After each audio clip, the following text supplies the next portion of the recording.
It's the week ending Saturday the 29th of July, and this is The Week Unwrapped. In the past 7 days, we've seen Twitter controversially rebranding as X, actor Kevin Spacey cleared of 9 sexual offences, and the death of singer and activist Sinead O'Connor at the age of 56.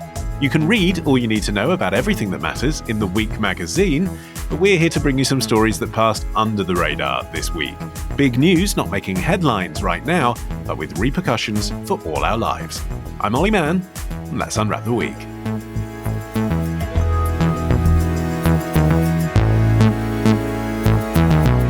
And joining me today from the Week's digital team is Rebekah Evans. We welcome back book reviews editor for the International Affairs Journal, Mariana Vieira. And from the daily podcast Today in History with the Retrospectors, award-nominated, don't you know?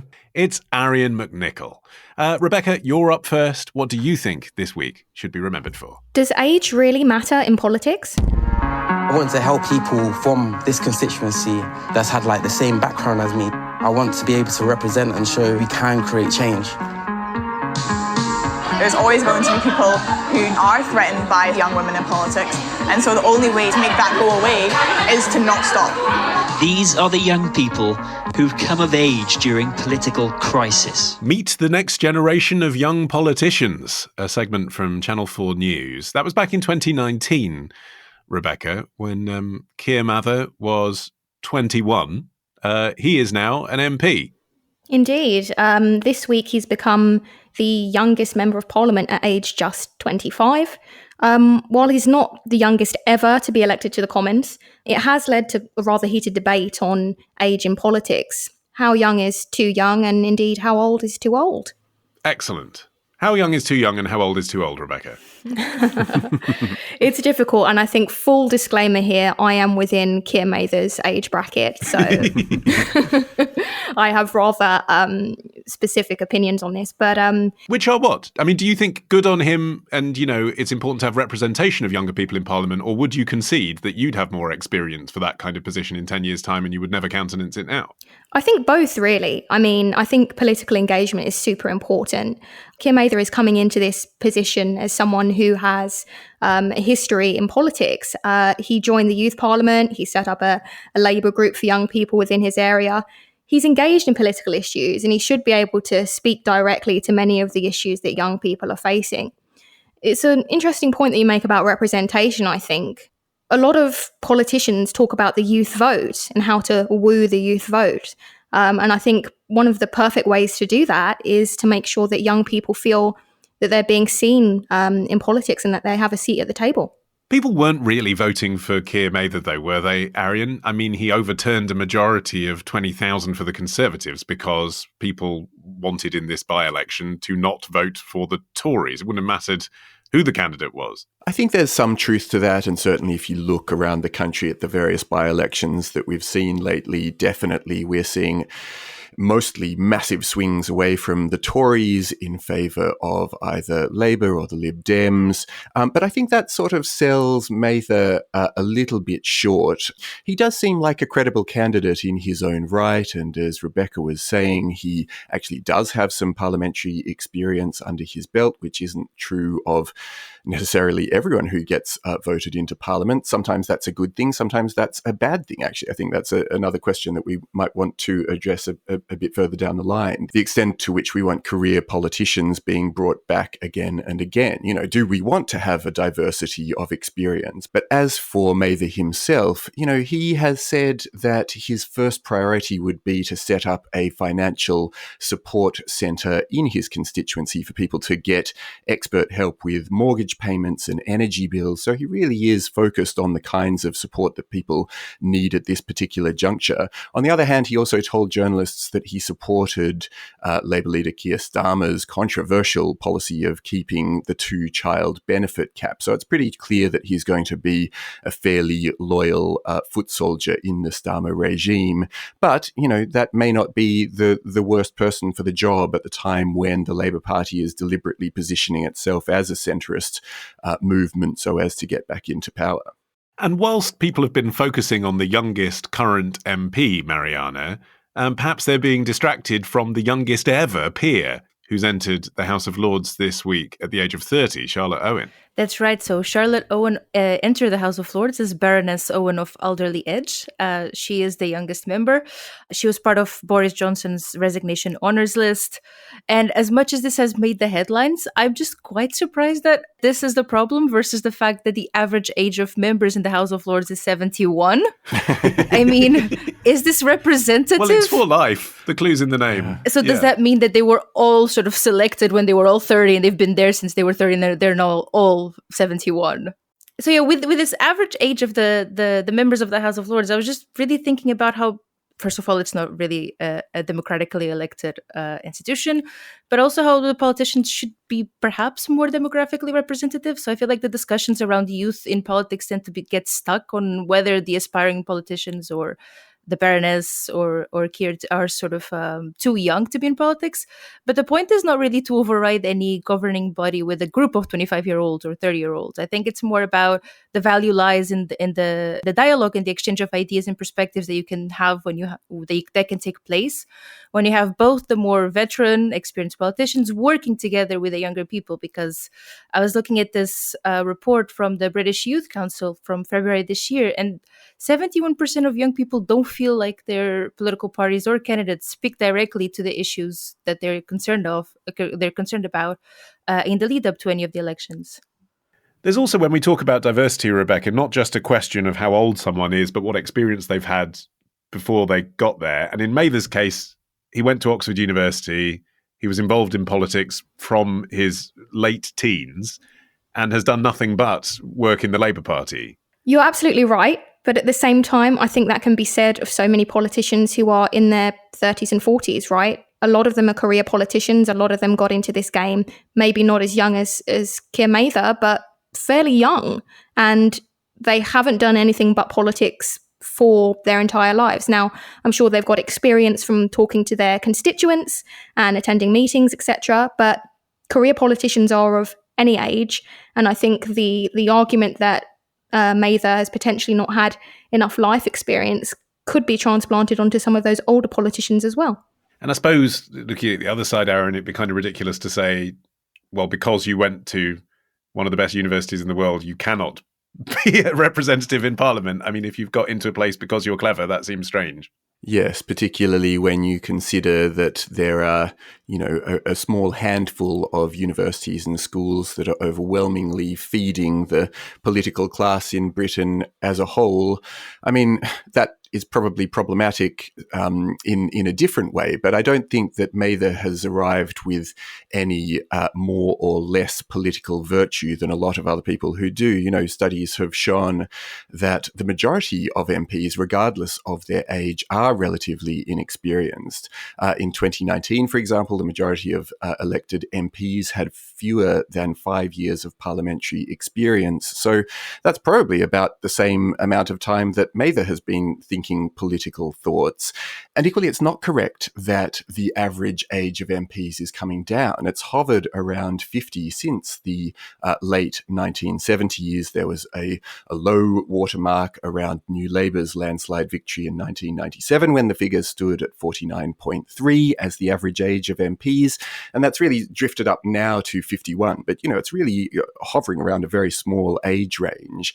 So, the representatives in this country continue to be largely of the same complexion that they have been for a long time. That may or may not be a good thing. And I think that certainly the idea of bringing in youthful voices, particularly at a time when, the country has been guided by, at least if you believe what people think was behind the Brexit vote, a sort of push by the older political class towards fairly radical changes that youth in this country didn't necessarily agree with. So to have people who are youthful representing that voice actually in Parliament could be quite beneficial.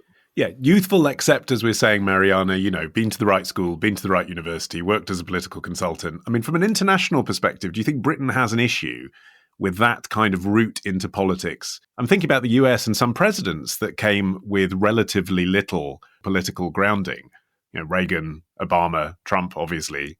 Is it a bit weird in Britain that we have this fixation on this route to become an MP? I think it's at least from someone who's been in the country, it hasn't even been 10 years. I find it certainly fascinating. But also so for the US to become a president, you need to be at least 35 years old. I was looking into this. So the age, so what youth or a young person in politics actually means varies quite a bit.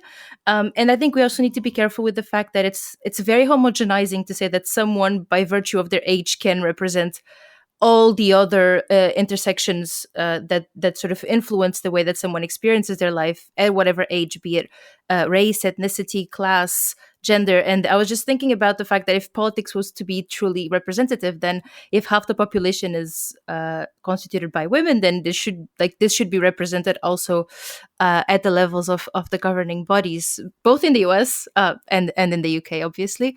And it just strikes me that, again, as you were saying, Olly, having studied at the right institutions, coming from the right background, still really matters. Almost it seems that this case proves more than age. So Kira is sort of like ticking the boxes that the British public would find necessary, and in 30 years maybe be institutionalized, if not already enough to sort of fit the mold of what we consider a career politician that Rebekah was alluding to. I mean, do you feel more represented, Rebekah, by having a younger MP there? Obviously, he's not your MP. For me, it's more about policy. I'd like to see policies that help younger people. I think there's intergenerational unfairness within this country. I think young people feel like they're not being heard, myself included within that bracket. There's issues like student loans, the housing market, the cost of living. These are all really important to young people. And I think the decisions that are being made now in politics, young people will have to live with them for longer. Now, yes, I think having a younger person helps young people to see themselves represented. But at the same time, I think no matter what the age of the politician, it's about making sure that young people have their voices heard. And does there become an older age limit, Arion, where that doesn't seem possible anymore? Can an octogenarian truly represent young people? Gosh, I mean, that, I suppose, is the question that the US is grappling with its, significantly aging political class, where you've got, Biden aged 82 going up against probably Trump at the next election, aged 76. And then, your Mitch McConnell's who's in his early 80s, and Chuck Schumer's and Nancy Pelosi's, all of this sort of outgoing group of senior politicians who were in their 70s and 80s. And the question about whether they were correctly able to represent the interests and ideals of younger people, I think, is very much on many American minds. But simultaneously, you've got these younger world leaders like Mohammed bin Salman, who's 37, Kim Jong-un, who's 39, Jacinda Ardern, who became PM in her 30s. She's now retired, of course. There's been this crop in the last 5 or 10 years of very youthful leaders of various political complexions. And the things that they've been offering around the world have been very different. They haven't been specifically focused on youth issues. They haven't necessarily even been just left-wing or right-wing. They've been the full gamut of political perspectives. And I think that is what this story sort of boils down to, which is, what are the views that the person who's been elected are going to bring to Parliament? And in Mather's case, it seems like he's a relatively conservative voice within what is the more liberal of the two major parties. And so, the fixation on his age is a little bit by the by for mine. It does make me think as well, Mariana, of sometimes when you see High Court judges making decisions about the world we live in vis-a-vis social media, for example, that, we live in a world of such massive change, like the Industrial Revolution, in terms of what it's doing to social mores and how people behave and ethics and how that affects people, eating disorders, self-harm and all the rest of it. That it just, I'm thinking about, giving my mum tech support on her phone. It just isn't possible, is it, for a geriatric older leader to understand the complexities of what younger people are dealing with?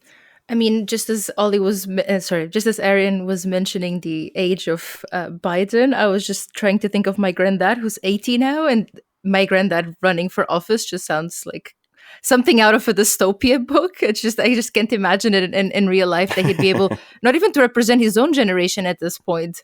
but also all the issues that you were mentioning, Olly. And I think this is especially prevalent in countries or regions, even continents, where the demographics of the composition of the countries is fundamentally different from Europe, and they're predicted to have such as I was just thinking in Africa how most of the countries are predicted to have such a boom or an increase in continuity in their younger populations, just in comparison. And then I was looking at some numbers, and in Africa, so 60% of the population is aged under 25, but the median age of its leaders is 62. And so we don't even need to get to the 80-year-old bracket, but even at 62, I'm not sure that they're entirely able to represent the diversity, the range of issues and priorities that the people who are under 25, who make up such a big part of the populations, are actually interested in. And I think this also contributes then to a low turnout in elections, because the issues that they mention as most important, such as poverty and corruptions, are precisely the ones that are not being addressed. Excellently put. Someone put her forward for a life peerage. Mariana, your story is up next after this.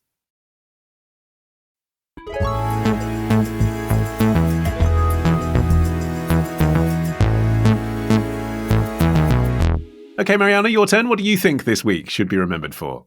This week should be remembered for Cambodia's one-horse race. Once again, the winds of change are blowing. On July 23rd, the kingdom will be holding national elections.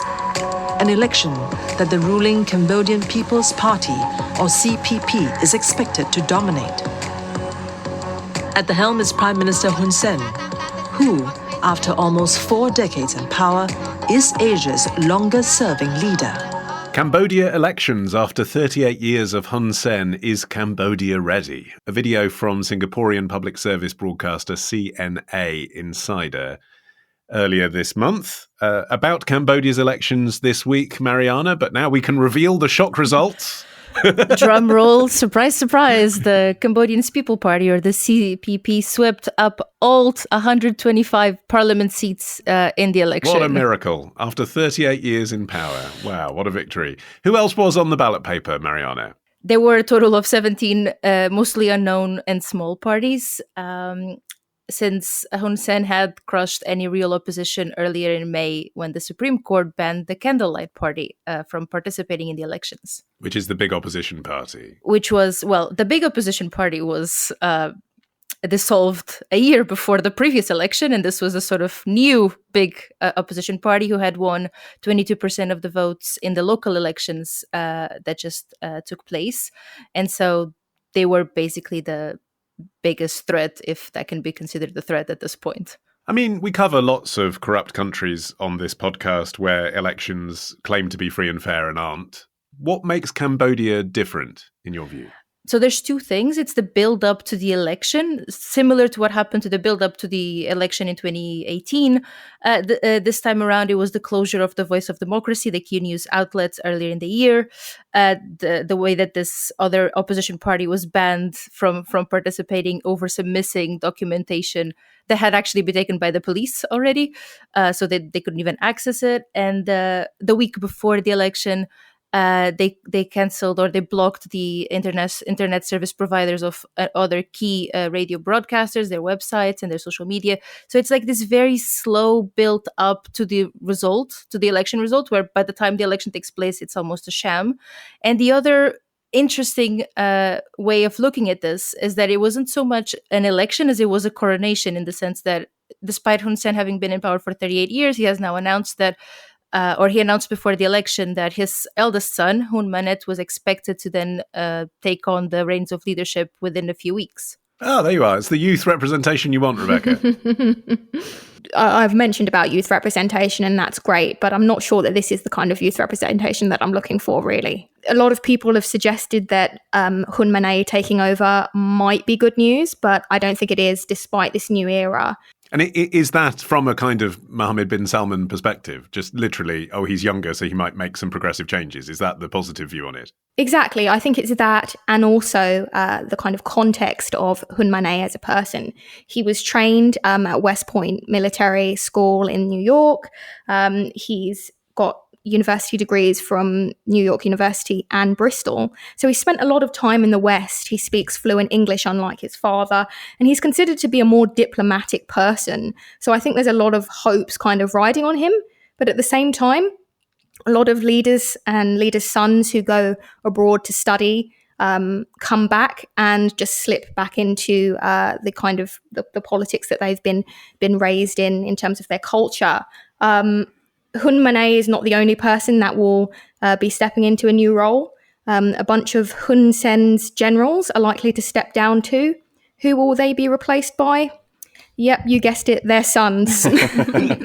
I'm also smiling because you said when Hun Manet had spent a lot of time in the West, obviously you were referring to the Western world, but since he did study at Bristol as well, I quite like the idea that he might have a West Country accent when he's speaking in Cambodian. Arion, when you look at what Hun Sen has done for Cambodia, though, just in terms of GDP, rather than the welfare of the people, of course, they are now a middle-income country, aren't they? They have a successful industry in construction, in garments, in hospitality.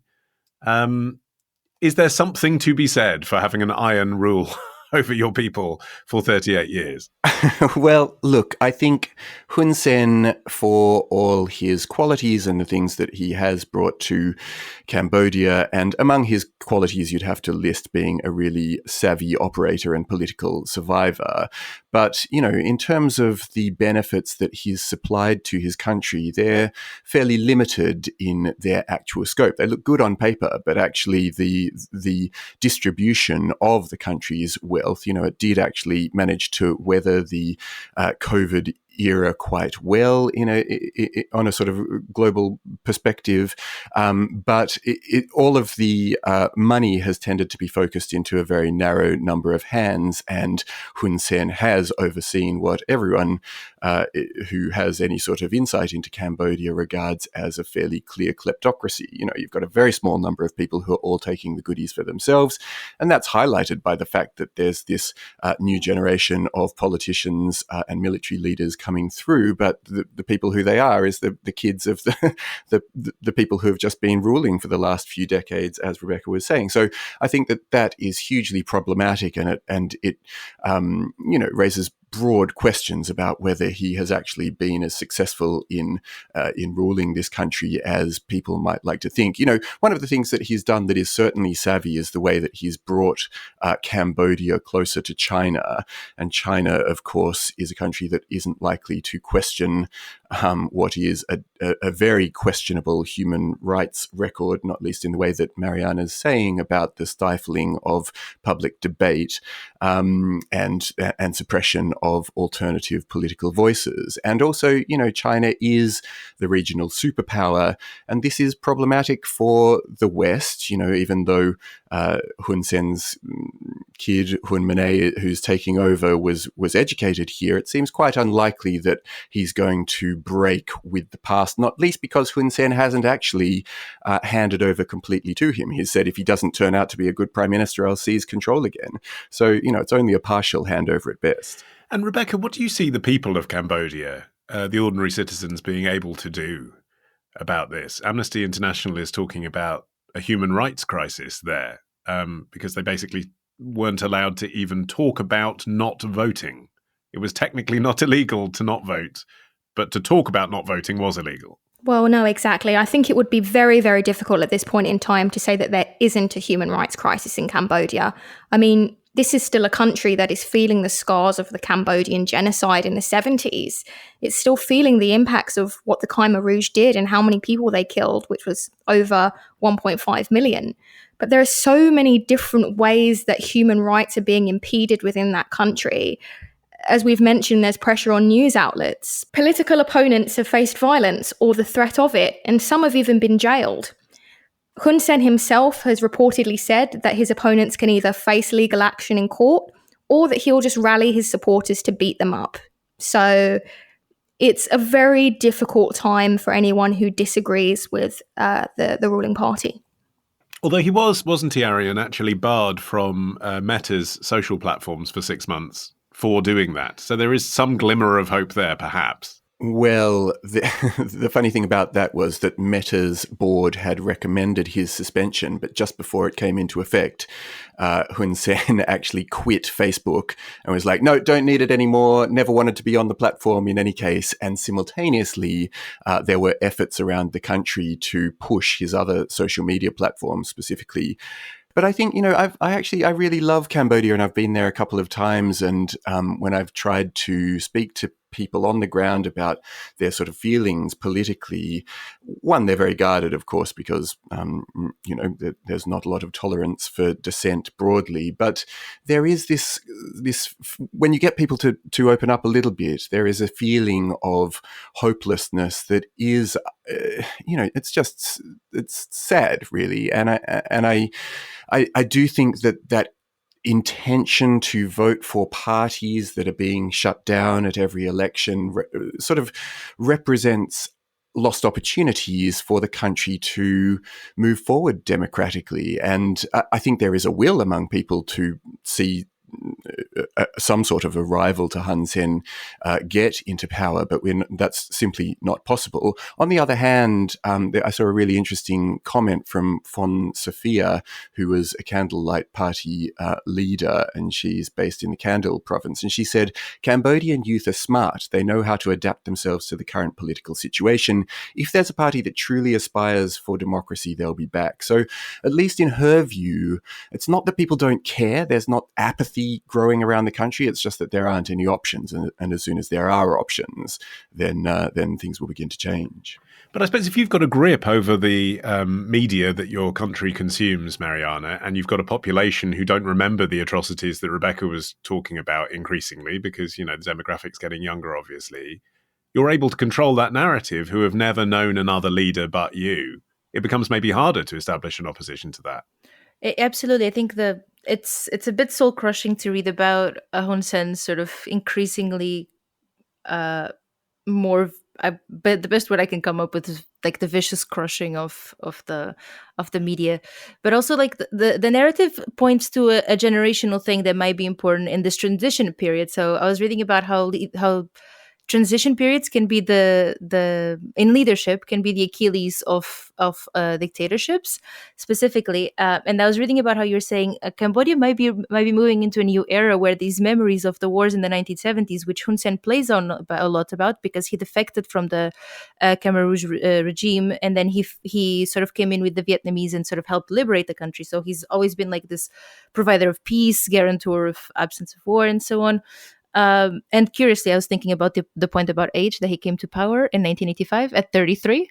So I don't know if he's become more seasoned, a veteran that the population trusts, but essentially that only 10% of the nation, which has a total of 16 million people, are over the age of 50 and have memories of this past that he keeps alluding to. So increasingly, and especially for Humane, it'll be very important to see how he manages to change the narrative, how he manages to have a grip on either social media or the things or the platforms that the younger people are more likely to be on. Indeed. Okay, Arion, you're up next after this.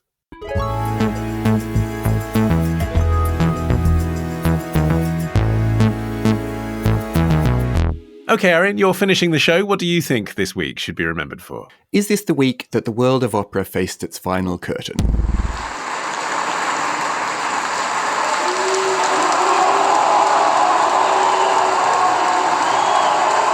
The crowd on Tuesday there booing the creative team at a performance of Parsifal at Bayreuth Festival in southern Germany. You can watch the whole thing on YouTube if you have 5 hours spare.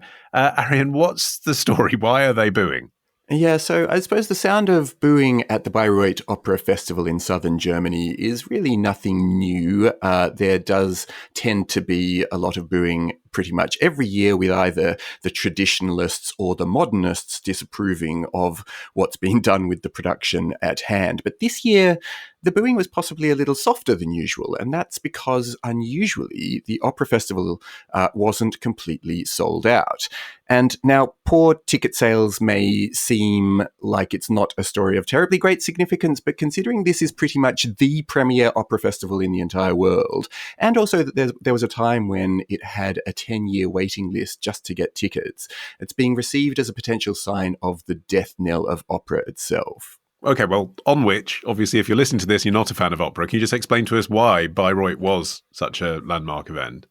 Yes, so it's an unusual festival because it was actually set up by Wagner himself. He built the hall in which it plays and innovated a whole lot of interesting things, including the fact that the orchestra is in a pit that's completely covered, so you can't see them. He is also the person who came up with the idea of turning down the lights on the audience before performances. Prior to that, theatre had been performed with the audience in the light, so that's an interesting thing. But there's a direct... No wonder they needed uncomfortable seats to keep everyone awake. Yeah, yeah. Well, but there's also this really interesting direct through line in terms of the family who run the Bayreuth Festival, and it's still being looked after by descendants of Wagner. The current woman, Katharina Wagner, is his great-granddaughter, I believe.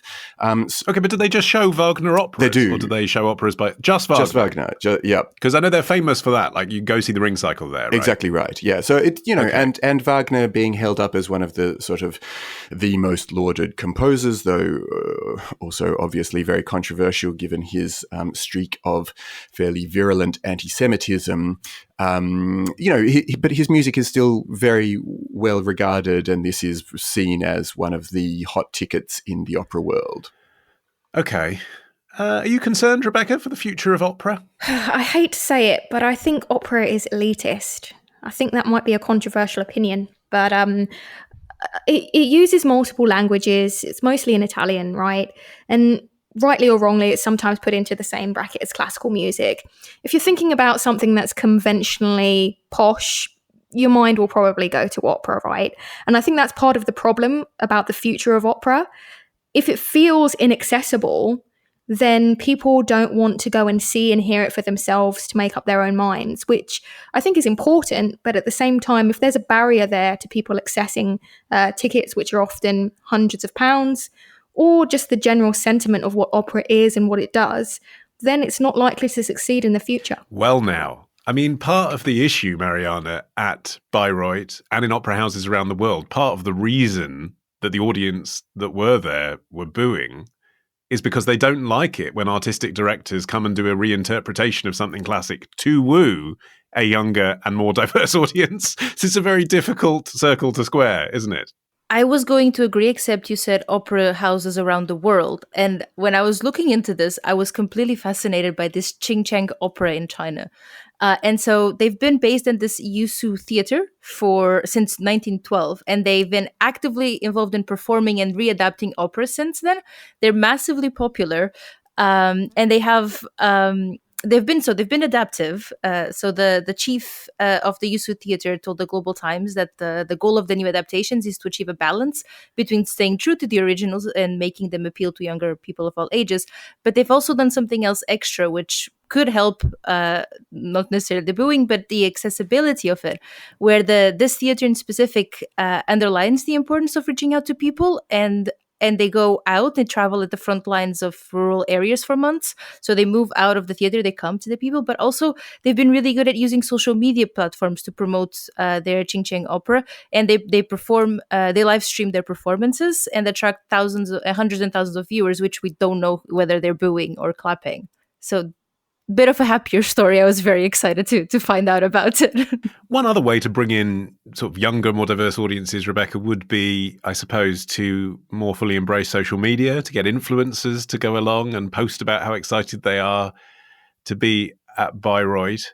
I guess there's an issue with Wagner, though, isn't there? He hasn't been cancelled because he died in 1883. But nonetheless, it's very difficult to mention him, and every news article that ever mentions him also mentions that he was Hitler's favourite composer. It's very difficult to distance him from the strain of German anti-Semitism that was so prevalent in the 20th century. And that's tricky to rebrand.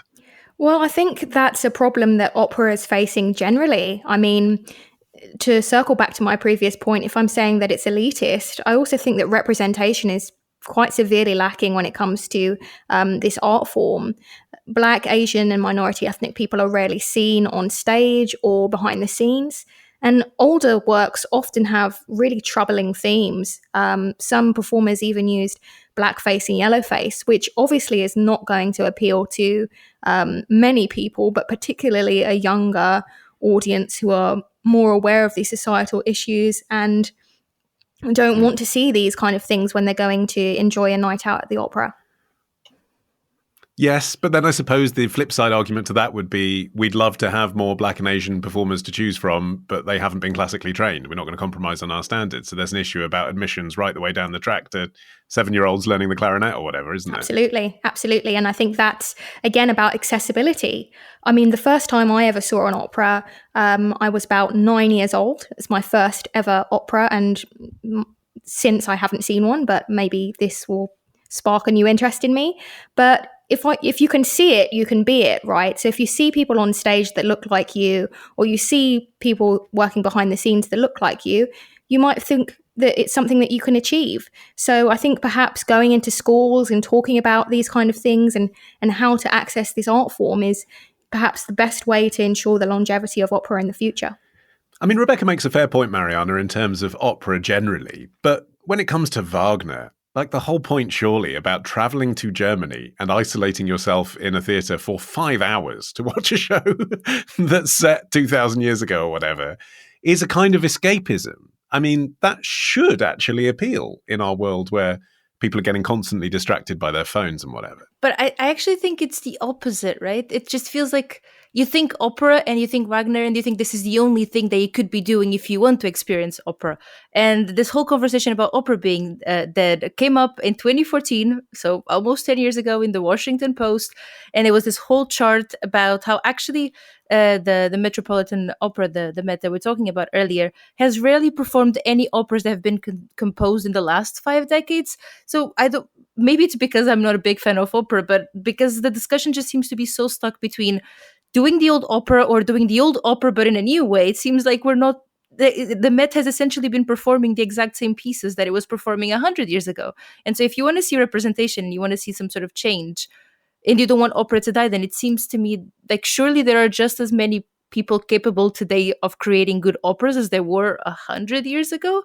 And it seems like they're just stuck in trying to recreate the same operas, either to please the traditionalists or the modernists, when there's just so much more that you can be doing. And I don't think that it's necessarily a point about young people not being interested or just not seeing themselves, because the only way to see themselves is again in something that took place decades ago, representing problems and priorities from decades and decades ago. I think that's a really interesting point. And, opera as an art form is kind of around 400 years old. But the things that we're seeing today is kind of like the greatest hits collection. It is the replaying of The Marriage of Figaro and The Ring Cycle and La Bohème and Carmen and Madame Butterfly and so on. So, there is this tension in what is being shown versus kind of the contemporary output.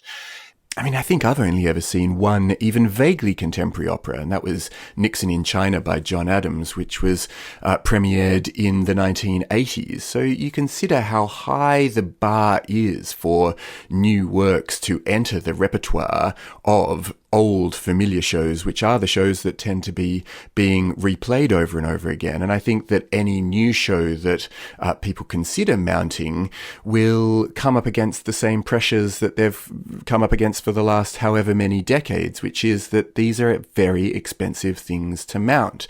And so, they're not taken lightly, and also the audience has to be considered as well. Are people actually going to come to these? Are they going to pay the hundreds of pounds that are needed usually to get productions like these even vaguely into the ballpark of profitability? But also you could say that it evolved into musical theatre as we know it now, right? And that actually, if you go and see particularly a sung-through Broadway musical like Les Miserables or Hamilton, that actually, that is just opera. It's not performed to the same technical standard, but it's changed.